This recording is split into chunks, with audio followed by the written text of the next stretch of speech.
Hey, what is happening, guys? What's going on YouTube? And thank you for tuning into Rules for Rebels. In today's video, we are going to be talking about affiliate marketing. If you're an affiliate marketer, if you have been curious about affiliate marketing, if you're maybe thinking about getting into affiliate marketing, this video should be of interest to you. And we're going to be discussing like why big companies like Amazon still have affiliate programs when they don't really need people to drive traffic.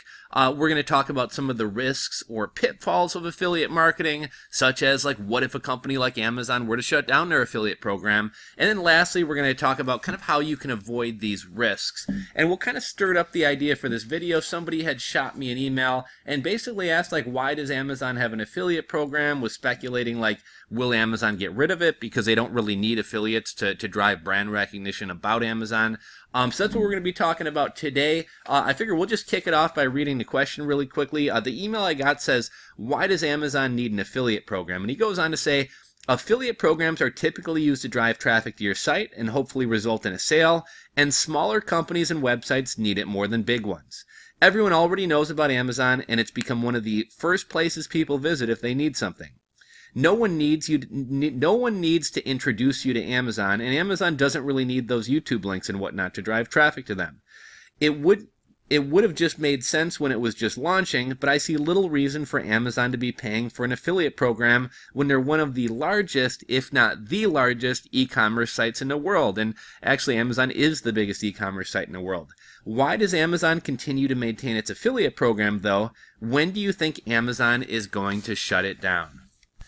So first off, the idea of an affiliate program shutting down isn't really that crazy. I've talked about this a lot. If you guys watch the channel, you've probably heard me talk about this. And affiliate programs typically do start off really, really attractive when a company is, like, who asked this question? Radon.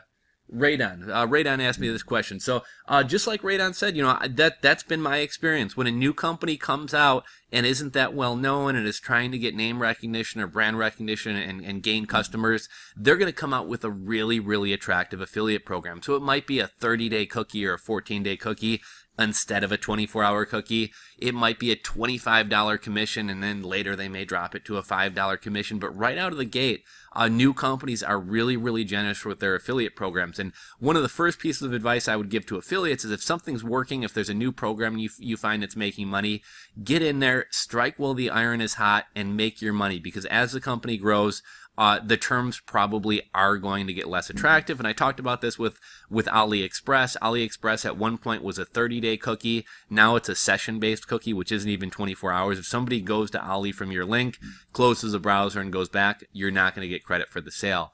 Amazon, maybe within the last year or two, has cut their commissions. One of the best affiliate programs ever with the Netflix affiliate program back in the day. If I'm not mistaken, it was $24.95 per sign up, no credit card required. Netflix slowly cut the commission, and eventually did away with the program. One of my more effective affiliate programs was Terapeak. Terapeak is an eBay analytic tool. It's something I personally use. It's something that I think, you know, pretty much every serious eBay user pretty much needs to have. It's a great tool. And I was an affiliate for Terapeak for a number of years, and recently Terapeak got bought out by eBay. Terapeak, which I guess is now eBay, wound up shutting down the affiliate program, and they ran away owing me something like $1,100. So eBay, if anyone from eBay is watching this video, you guys owe me money. I'm never going to get paid from it. Basically, they used to have they were using Refersion as their affiliate program, so I had to go to terapeak.refersion.com. That site's no longer even live anymore, so there's really nobody I can contact besides eBay support. And I'm sure if I contact eBay support, they're going to be like, we're here to help people with eBay. You know, we don't even have an affiliate program anymore. We're not Terapeak. So anyhow, you know, I don't want to be getting screwed, and that's kind of one of the risks of affiliate marketing. But pretty much every program is going to come out of the gates really strong. Binance is another one I was a part of. Binance at one point was offering a 50% commission. After they kind of got name recognition, became popular, they cut it to a 20% commission. So this stuff does happen. Let's talk about like how you can insulate yourself from being affected by this. If I were to start an affiliate website for vacuums, and I were to do reviews on the best vacuums, Shark vacuums, Dyson vacuums, Hoover vacuums, I would want to make it something generic. I would not want to make a site that was like the best vacuums on Amazon.com or best Amazon vacuum reviews.com. There's two reasons I wouldn't want to do this. The first is Amazon might get my site taken down. One thing you'll learn is a lot of big companies don't want you using their name. They don't want you buying paid advertising with their name because you're competing with them.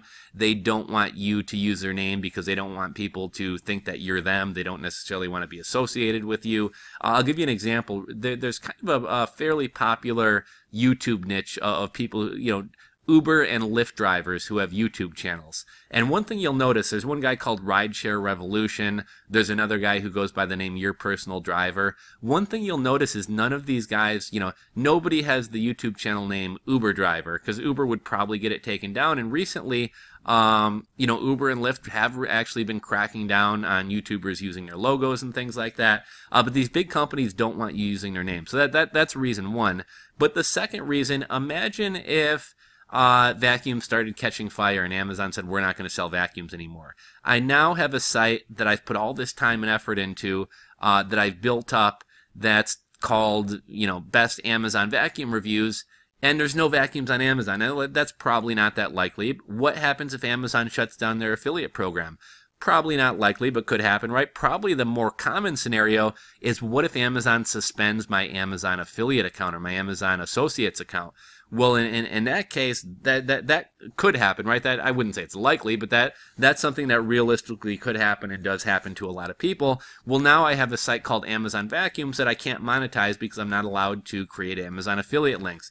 So if I were creating the best vacuum review site, I would leave it generic. I wouldn't call it the AmazonBestVacuums.com. I would just call it BestVacuums.com or BestVacuumsOnline.com or BestVacuumReviews.com, something like that. That way, if I can mix it up, right? I can advertise Amazon vacuums and vacuums from Target. But also, if Amazon ever goes out of business, stops selling vacuums, shuts down my affiliate program, I can transition that website to, I'll just replace the Amazon links in the website with links to Target or Walmart or Jet.com or another site. So that's definitely one way to kind of alleviate your risk. As far as, I don't think the Amazon affiliate program or the Amazon Associates program is going anywhere anytime soon, but I'll tell you why they keep it live. Think about, just to give you an analogy or make a comparison, think about a product like Coca-Cola, right? Not cocaine. Coca-Cola. I don't really drink much soda. I probably drink soda 3-4 times a year. I'm a big sparkling water guy. I normally Jewel generic sparkling water, but sometimes if I want to splurge, LaCroix. But the only Coke that I really like is Coca-Cola.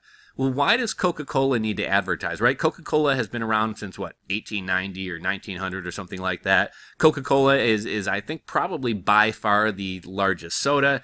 Everybody across the world knows Coca-Cola. So why does Coca-Cola pay for advertising at events? Why do they sponsor events? Why do they put ads up at sports games? Why does Coca-Cola advertise when everybody in the world knows what Coca-Cola is? Well, I'll tell you why. Because, like I said, I don't drink Coca-Cola very often. I notice Coca-Cola tends to advertise a lot around Christmas time. If I see a television ad where Santa Claus, after a hard day of delivering packages, cracks open a Coca-Cola and you hear the carbonation kind of hiss out, and the either glass of Coca-Cola or the can of Coca-Cola is kind of dripping beads of condensation or sweat, and Santa drinks the Coke and he's like, I don't know if that came across, but you hear that? I'm not even lying. That actually makes me want to go drink a Coca-Cola. Or also, a lot of times big brands like Coke will pay for, I don't know if you want to call it sponsorships, will pay for product placements in a movie or a television show. So if I'm watching a movie and, they get off the baseball field and someone pops a Coca-Cola, that might make me crave a Coca-Cola. And if I'm getting pizza for dinner later that night, I may pick up a Coca-Cola to go with my pizza. So with Amazon, I think it's partly brand recognition, but also, of course, we all know about Amazon.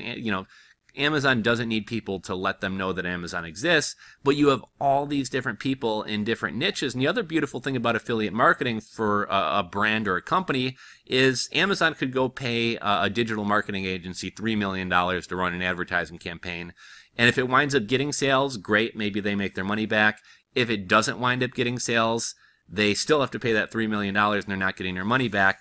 But with affiliate marketing, Amazon can enlist hundreds, thousands, probably tens of thousands, if not hundreds of thousands of affiliates. And there's affiliates in different niches. So maybe I do affiliate marketing for paddleboard stuff on Amazon. There's somebody else out there that's really into board games, has a blog about board games and card games, and they're doing affiliate marketing for that. So Amazon gets thousands of people across all different niches promoting their products, and they don't have to pay any of these people a penny unless a product actually sells. So I may spin my wheels spending 40 hours a week setting up affiliate sites and posting Amazon stuff on social media, and if I never drive Amazon a sale, they're never going to pay me a penny for that. However, keep in mind, when people sell on Amazon, Amazon charges a 15% seller fee. So if they're going to give me 4% of a sale price, they're still profitable to the tune of 11%. If some of the traffic I drive winds up with somebody buying an Amazon Basics product, or a product actually sold by Amazon, or if somebody signs up for Amazon Prime or Amazon Music or anything else, obviously that's even more money for Amazon. So it's really a no-lose proposition. Amazon has an army of hundreds, thousands, tens of thousands, hundreds of thousands of people driving traffic to them, and they only have to pay for results. So there's really no way Amazon can lose with this strategy. So I think that pretty much wraps everything up. You know, affiliate marketing, I was in a discussion on Reddit or something the other day, and somebody was asking, is affiliate marketing a real business? I don't really think it matters if it's a real business or not. Affiliate marketing does have some weaknesses. You lack a lot of control, right? Like if the affiliate company you're working for decides to cut commissions, shorten the cookie period, change terms, shut down the program, that's something that's really going to affect our business that we have no control over. We kind of talked about how you can alleviate those risks by not making yourself too dependent on one affiliate program. You know, if you build up a blog or a YouTube channel or something else in a specific niche, maybe it's paddleboarding, maybe it's hoverboards, maybe it's whatever else, you know, if you're relying on Amazon, if anything ever does happen with Amazon, well, you still have that platform you built, you still have that traffic, you still have that audience. You can simply shift it over to another affiliate program. So that's one way to get rid of the risk. And in terms of, is Amazon's affiliate program ever going to go away? Maybe someday, probably not anytime soon. Like I said, you know, this is a win-win for Amazon. There's really no way Amazon loses. If you're making money, Amazon's making even more money. So there's really no way that Amazon loses. And also because every product under the sun is sold by Amazon, by utilizing affiliate marketers, you know, they're not trying to tell people, hey, we're Amazon, we exist. Everybody knows Amazon exists. Something like 63-66% of U.S. households have an Amazon Prime account. Of course, we all know Amazon exists. But I'll give you a quick example. A while back, actually a couple years back, I wound up buying this little device called the Bug Assault. Now, the Bug Assault is like an alternative to a fly swatter. It's a little gun. You put salt in it, you pump it, you shoot it at flies, and it's you know, the salt is kind of like shotgun pellets, and it kills flies in your house without you having to smush them against a wall. It actually literally is a better mousetrap, or in this case, a better fly swatter. I didn't really need one of those.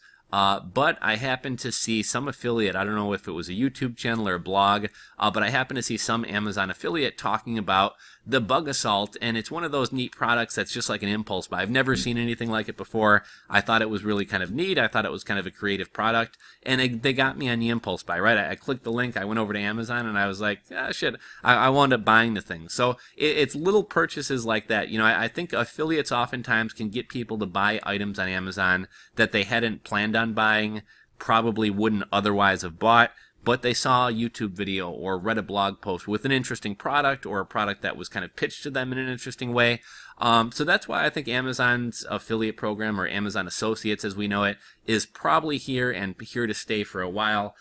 That's all I got for you guys today. If you enjoyed this video, give it a thumbs up. If you're not subscribed, hit that subscribe button below. If you have any comments, anything to add about this topic, affiliate marketing, what your favorite affiliate programs are, or if you've been screwed over by an affiliate company and you want to tell us about it, go ahead and drop a comment in the comment section below. Thanks for watching, guys, and I will catch you on the next video.